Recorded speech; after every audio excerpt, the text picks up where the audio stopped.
an expert on the subject. The concept of the traveling or itinerant craftsman, making his skills and expertise available to whoever was interested and had the resources to pay the bills, has been with us for a long time. It has served as a convenient way to explain technology transfer and the circulation of new ideas, new raw materials, and new artistic styles. It served as the incentive for Sir Leonard Woolley to open excavations at the North Syrian site of Tel Achana, ancient Alalak, back in the 1930s.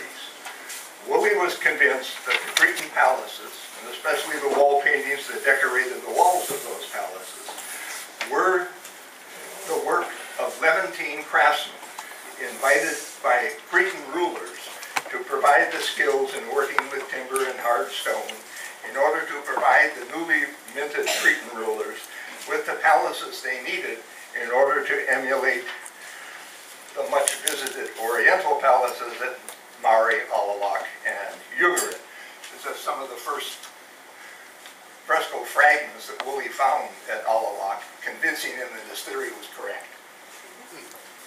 The results of his excavations convinced him that he had been correct, and his conclusions were set out in his final excavation report published in 1957, but especially in the popular Penguin paperback, A Forgotten Kingdom, published in 1953, one of the many volumes in that magnificent series that Penguin put out in the 50s and 60s. I quote from the popular book: "There can be no doubt but that Crete owes the best of its architecture and its frescoes to the Asiatic mainland. And," he said, "this came about because we are bound to believe that trained experts, members of the Architects and Painters Guilds, were invited to travel overseas from Asia, possibly from Alalak, to build and decorate the palaces of the Cretan rulers." Forget for the moment that Woolley had no evidence whatsoever for the existence of such guilds that we now know only go back to Neo-Babylonian times. Woolley was convinced that he was correct, and that moreover, the direct influence he imagined was only possible by the physical presence of foreign craftsmen. For Woolley, the reasons for this were obvious. Quote, "One cannot export a palace on board of a ship, nor is the art and mystery of fresco working a form of merchandise." Whether recognized or not, subsequent scholarship on this subject has gone back to these basic ideas enunciated by Woolley in 1953. Woolley was also a biblical scholar, having previously excavated at the famous site of Ur of the Chaldees. In excavating at Alalak, he must have had in the back of his mind the famous account of 1 Kings regarding the agreement between Solomon, king of Israel, and Hiram Tyre, where once again workers in hard stone and timber were brought, this time from Tyre, to build the Temple of Solomon and earlier the Palace of David. Woolley's ideas regarding Alalak were based entirely upon his own interpretation of the archaeological evidence. With Solomon Hiram, we are dealing with one of the most famous stories in the Hebrew Bible, but a story that is now seen as being probably no more historical than Woolley's ideas about Alalak. For the concept of the traveling craftsman, however, the building of Solomon's temple has long been the locus classicus that was in the back of the mind of every scholar who dealt with the subject. Roger Murray, in his wonderful article on the mobility of artisans and opportunities for technology transfer between Western Asia and Egypt in the late Bronze Age, published in 2001, begins with a discussion of 1 Kings chapter 5, and quotes from a recent work by the great art historian Ernst Gombrich. I quote, "Who can doubt that the account in Kings reflects the situation so often repeated in history, that in the absence of a local tradition, a master was called from a center of acknowledged excellence. What matters is obviously a kind of skill, what we call know-how. There are many examples of rulers requesting the services of professional experts from a neighboring ruler, especially in texts from Hittite Anatolia, in the Amarna letters from Egypt, and from Ugarit in Syria. I discussed this material at the Emporia conference, and there's no need to repeat basic matters here. Since that paper was written, Muhly has argued, quote, such specialists did not, it would appear, contribute to the transfer of their knowledge. They went as agents for a particular purpose and generally returned. And in fact, the ruler was very anxious to have them return. The basic question still remains, are we dealing with free, independent craftsmen or with royal craftsmen who were under the supervision of the local ruler, sent out to do a specific task and expected to return? Walter Burkert, in his great book on the Orientalizing Revolution, would like to believe the former, that is, they were free craftsmen, but the evidence does not support his case. Indeed, much evidence doesn't support the case of Burkert in this book, but that's another matter. Curiously, it is the letters from the Mari archive, the very documents that Burkert cites in defense of his position, that make his position untenable. I cite only one text, a letter from Yakim Adu, the governor of Sagaratim, to Zimri Lim, the king of Mari. I quote in part, "My lord wrote me about the artisans of Subu Titana, son of Hammurabi, who ran away. Following my lord's directives, I have given strict orders to the men of the outposts and gave warning to the king's representatives and the safety officers, village by village. Should the artisans head towards this province, they can't escape." Hard to be more explicit than that. A remarkable description of the security system that existed within the Mari kingdom. Carlo Zaccanini, in his classic 1983 study on patterns of mobility among ancient Near Eastern craftsmen, quotes the famous passage from Book 17 of Homer's Odyssey, and then concludes as follows.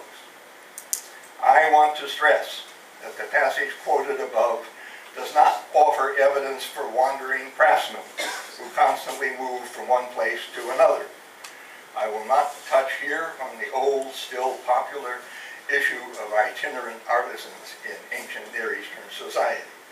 In my opinion, there is no sound evidence whatsoever to support the existence of such figures throughout the pre-classical phases of Near Eastern history. To hypothesize a significant presence of itinerant craftsmen in the Near East and to link these movements of so-called free artisans with the spread of fundamental technologies such as iron metallurgy seems a serious historical mistake.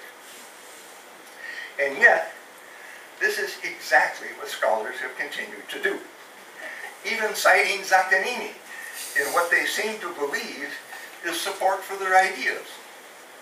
Muhly recognized back in 2001 that these were, of course, not free artisans.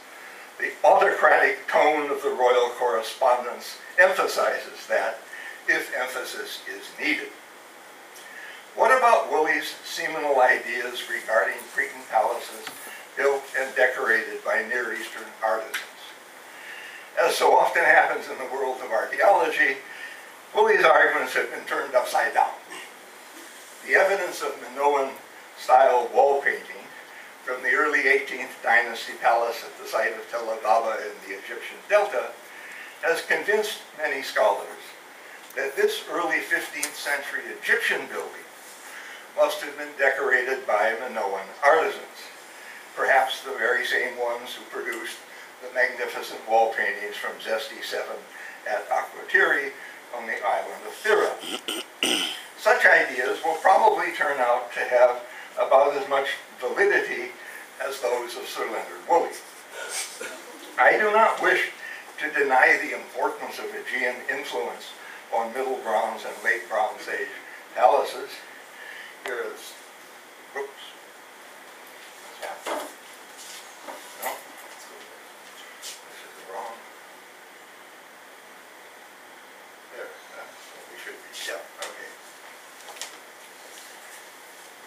The new article by Asaf Landau and Eric Klein and others in Basor, volume 367, makes very clear, as they've shown in other articles, that there is strong Aegean influence in the palace, Middle Bronze Age palace at Calgary. My point is that in explaining these developments, it is best to forget such simplistic ideas as immigrant craftsmen. Some aspects of Woolley's theory continue to thrive. However, especially his insistence upon the importance of direct personal contact in the transmission of significant technologies and artistic traditions. With the collapse of the palaces in the 12th century BC, we enter a different world. Gone are the imperial rulers who supported the international style of the Late Bronze Age. Crucial to the changes in scholarly assessments of the minor arts of the so-called Dark Ages is the concept of loss. The idea that knowledge of all basic skills involved in working with precious metals and precious materials, in ivory carving, bronze casting, and engraving, the cutting of hard stones, and the ability to make use of filigree and granulation in the production of gold jewelry, all these skills passed out of use, along with the administrative system supported by the palaces that had made use of the art of writing. All these basic skills had to be reintroduced to a Greek world that during the 12th and 11th centuries had lost contact with the main cultural centers of artistic creativity, now located in Egypt and the ancient Near East. Skilled Phoenician and North Syrian artisans took up residence in Greece, especially in Attica and on Crete, and taught the Greeks once again how to carve ivory and hard stones, to decorate thin sheets of bronze, and to employ filigree and granulation in the production of gold brooches and earrings. This led to renewed contact between Greece and the Orient, and to the development of the so-called Orientalizing period in the history of Greek art. It's a basic summary of most of the recent scholarship in this field. Regarding the discussion now underway concerning such terms as Orientalizing, people object to seriously, Phoenicianizing, equally objected to, Easternizing, something of a compromise, I can only say that the efforts of Nicholas Purcell in an article published in 2006 to drain from Orientalism, I quote, its sinister cultural poisons, are totally ahistorical. The story of Orientalism is long and complex. I am concerned with only one small aspect of the story. The idea that the presence of foreign craftsmen was necessary for developments to get underway once again. Such ideas have come to be associated with British scholarship of the past two generations, and the work of Thomas Dunbobbin, John Boardman, and Nicholas Colstrom. Many of the basic ideas go back to a brilliant small pamphlet published by Dunbobbin in 1957, The Greeks and Their Eastern Neighbors, Studies in the Relations Between Greece and the Countries of the Near East and the 8th and 7th centuries BC, published in 1957. This represents, alas, a posthumous publication of some 91 pages, edited for publication by John Gordon. The whole scholarly history of what was to follow might have developed in very different ways had Dunboven lived long enough to complete his great work. Fortunately, I do not have to deal with all the scholarship devoted to this subject over the past 50 years. That story has now been set out in wonderful detail in a book by Gail Hoffman on imports and immigrants, Near Eastern contacts with Iron Age Crete, published in 1997. What I wish to challenge here is the very concept of the Dark Age itself. I believe that the Aegean world never really lost contact with the Near East, that there was continuity in basic craft skills, and that in the 12th and 11th centuries, it was contact with Cyprus, between Greece and Cyprus, and between Cyprus and the Levant, that played the crucial role.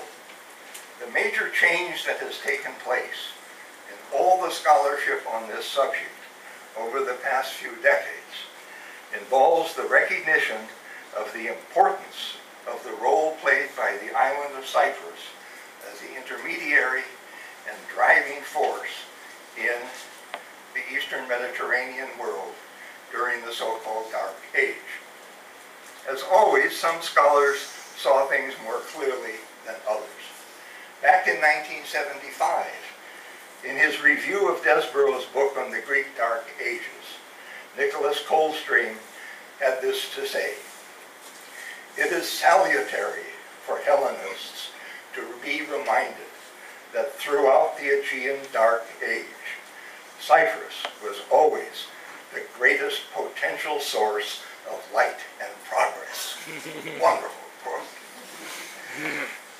Many examples in support of this position can be presented. I begin with the use of ivory, an exotic material totally foreign to the Greek world. Greeks of the classical period had no idea what ivory was or where it came from. They felt that it was the one material closest to human flesh, hence chryselephantine statues, and of course the story of Pygmalion. It is usually stated that ivory disappeared along with the palaces in the years after 1200 BC. This is simply not true. In her book on the proto-geometric Aegean, Irene Lemos gives a catalog of early finds from the Aegean world. A similar catalog had been prepared by the late Yannis Akalairakis, the lecture he gave in Jerusalem in 1990. Both lists are totally misleading. The recent Karameikos volume by Florian Rubenstein, published in 2007, documents the use of ivory securely in the sub-Mycenaean period of Attica. There are a number of examples of ivory, and from one of the sub-Mycenaean burials, we even have a bead of carnelian. Where did these exotic materials come from? Certainly not from an isolated Dark Age Aegean world. Whatever their ultimate origin, they certainly came into Greece from Cyprus. Why am I so sure of this? Two reasons. The first, see if we're in the right order. No? I should try this.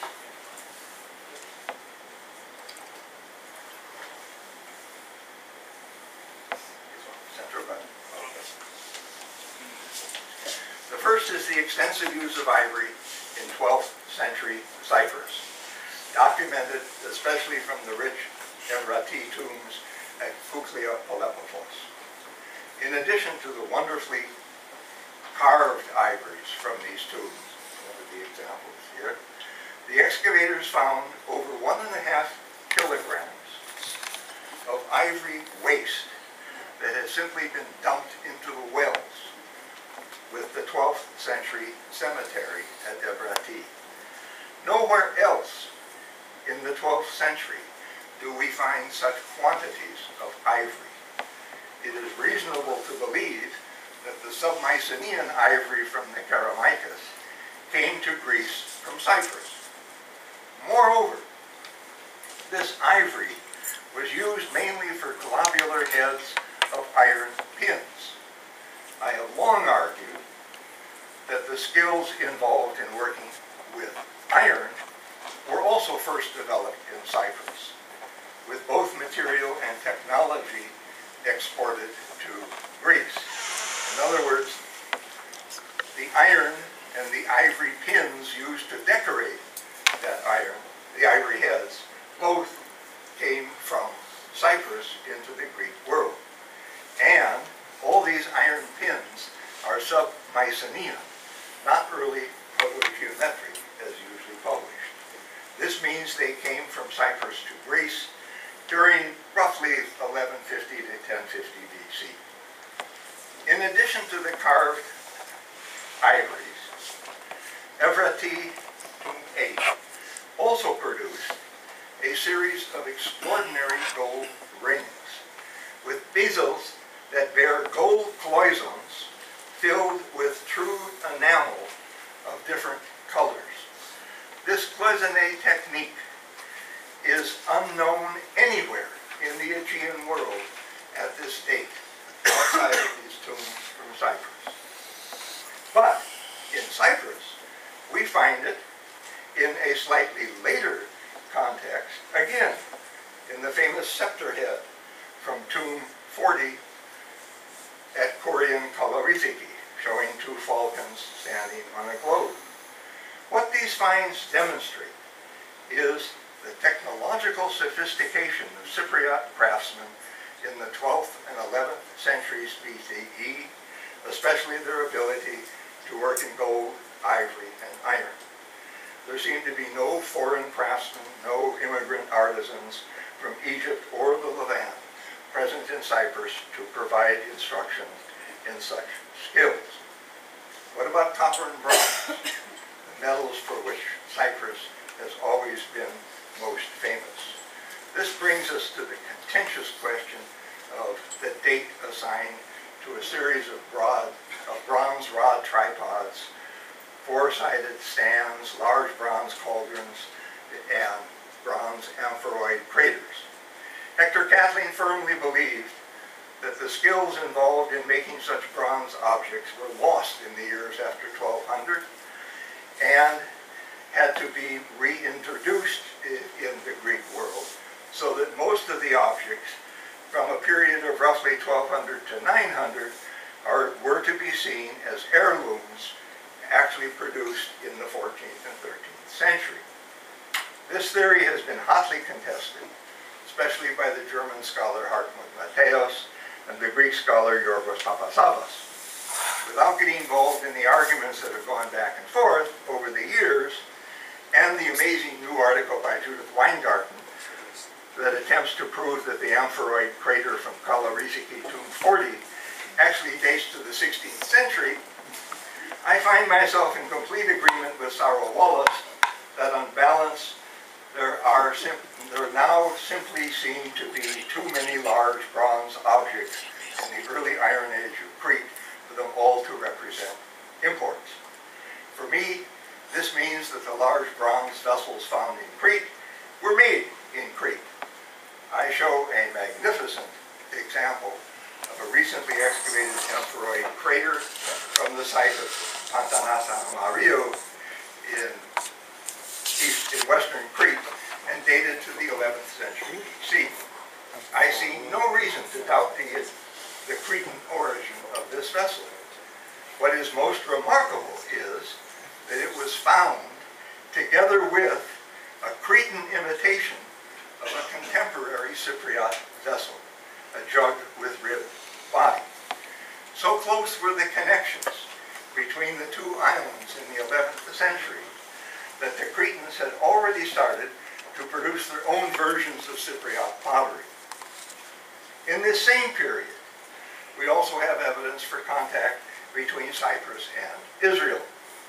Recent excavations at the site of Beit Shan have produced a significant number of sherds of Mycenaean 3C pottery, dating roughly to the time of Ramses III. The crucial point here is that this is not Mycenaean pottery imported from the Argolid. It represents the Cypriot imitation of such pottery produced during late Cypriot 3C, 3CA, late Cypriot 3A.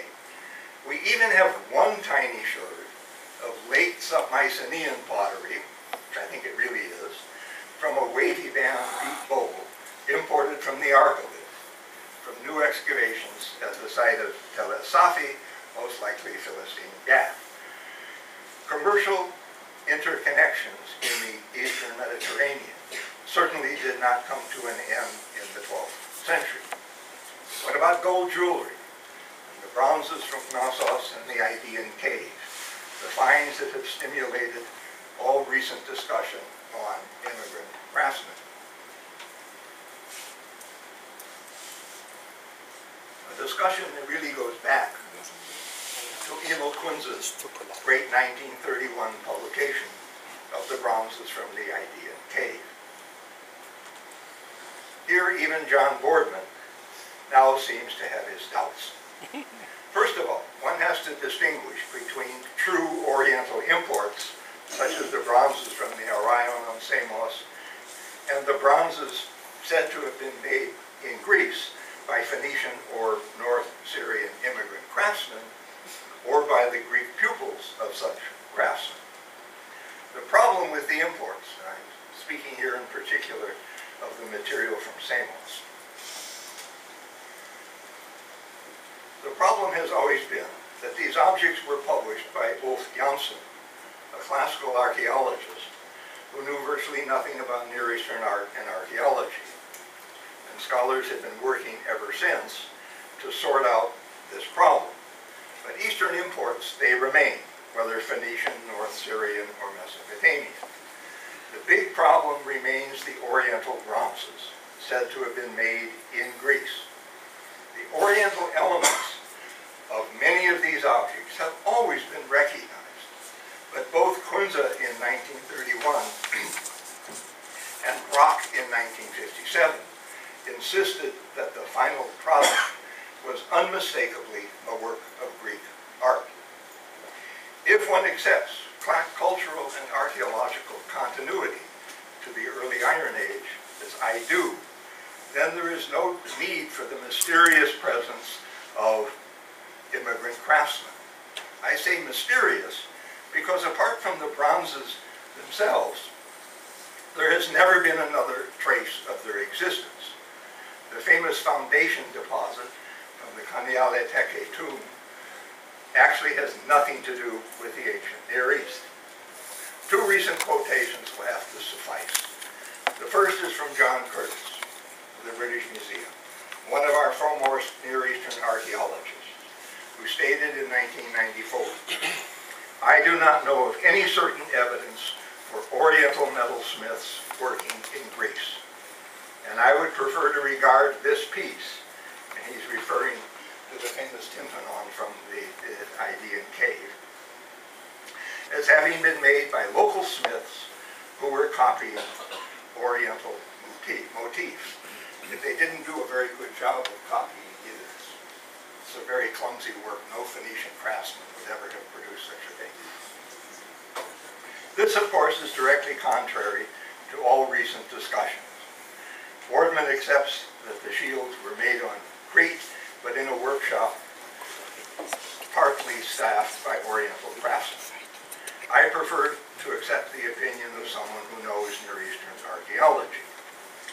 Does this reflect a prejudice against classical archaeologists? Consider Irene Lemos, director of the new excavations at Lefkandi, the site that has produced some of our earliest evidence for contact with the Near East. You've already seen this cold necklace.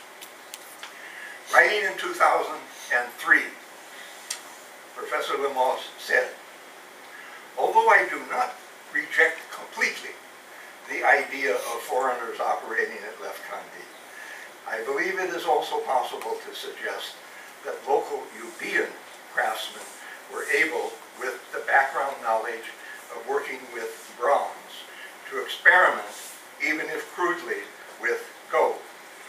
There's a photograph taken at the time of the excavation of the female buried. I'm almost done. Under the Haron, she says that the possibility must be considered, that is, of local production, before rushing to set up a workshop full of skilled Oriental craftsmen.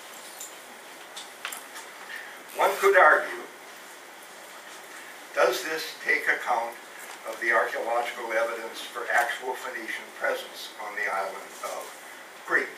And here, I just have to summarize all the arguments that have gone on about the famous Phoenician tri-pillar shrine at the site of Komos.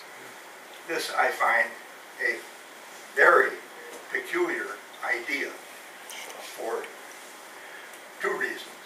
One, I don't know of any parallels of people who would allow foreigners to come in and set up their own shrine in the midst of the cella of their temple. You just don't do that sort of thing. Secondly, the Phoenician pottery from this so-called tri-pillar shrine. For some reason, people have not read the publication by Patricia Buckay of this pottery. She argued that there was such a small amount of it, and it was all so similar, that it probably all came to Komos in one single shipment. This is not exactly what one would expect were there a colony of Phoenicians worshiping at their own shrine built inside a Greek temple. What I have presented here can only be understood as my own thoughts regarding a topic that is generating an ever-growing body of scholarly literature.